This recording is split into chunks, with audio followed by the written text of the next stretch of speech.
Hey, today I'll be doing a review of the Triple X Wave Kicktail Longboard. I bought this board off of eBay maybe 2 weeks ago.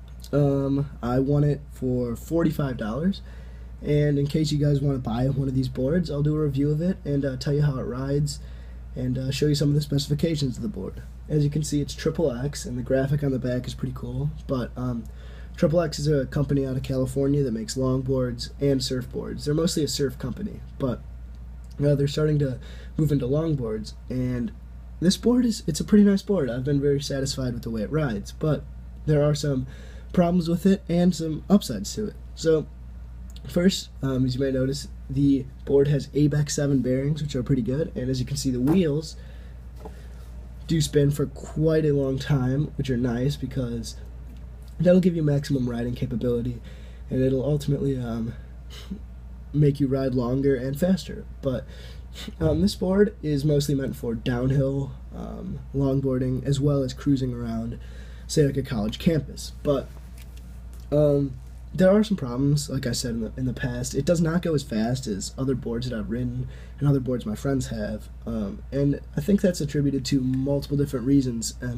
As you can see, the board is very thick, and it doesn't flex a lot at all, which to me, it's a little bit of a problem because you don't gain as much speed. There's not as much downward force on the board when you're going down a hill, so you cannot gain as much speed or go as far.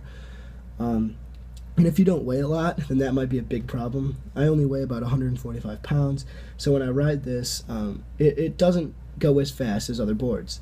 But I do really like the way it feels when you ride it, although there are some problems. When you come across a big crack, I know that, this will happen with a lot of different longboards.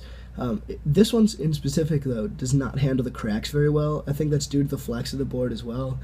You almost have to jump up if you want to get over a crack and then get on the board on the other side of the crack, which is fine in a sense, but it does get annoying after a while if you keep coming up on a bunch of big cracks.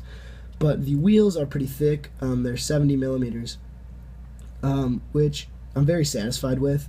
Ultimately, it can go over small cracks really easily in rocks, and it'll power through those, although you do have to watch out because if you hit a big rock, you might fly off.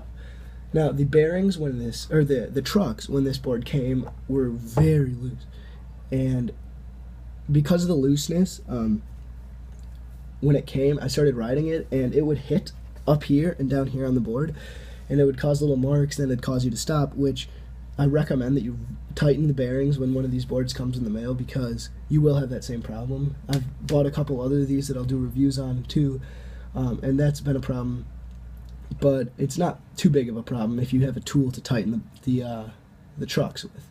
Now, so far, riding it, I have not come across any problems with turning or the bearings in particular. The riding has been smooth and fun, and it's great for cruising around, like I said. Now, if you're a beginner into the sport of longboarding, I definitely recommend you look into a Triple X board. Like I said, I bought this on eBay, and you can probably get one for pretty cheap on eBay. But it's not a professional longboard.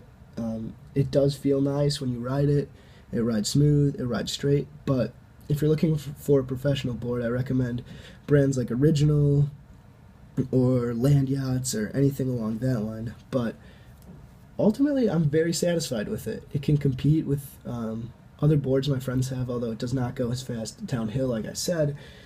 But if you are a beginner to the sport and you want a Triple X board, I recommend maybe not getting this one. I recommend maybe getting the Gypsy or one under that line because this one will cause some issues if you don't weigh a lot, like I said, or if you're just using it to practice your longboarding skills. And you can't really do any tricks on this one as well because there is, although it says kicktail, it is a kicktail, but it does not come up in the back, so you can't kick high with it. So that's fine, but ultimately it's a solid board. I recommend getting one. It's sturdy. I haven't had any problems with anything breaking on it, which is good for a cheaper board, and I recommend this for beginners. So go out and get yourself a Triple X longboard. In the future, I'll be doing more reviews on longboards and penny boards, but Triple X, I give it a solid 6.5 or 7 out of 10. It's a good beginner board. There you go. Thank you.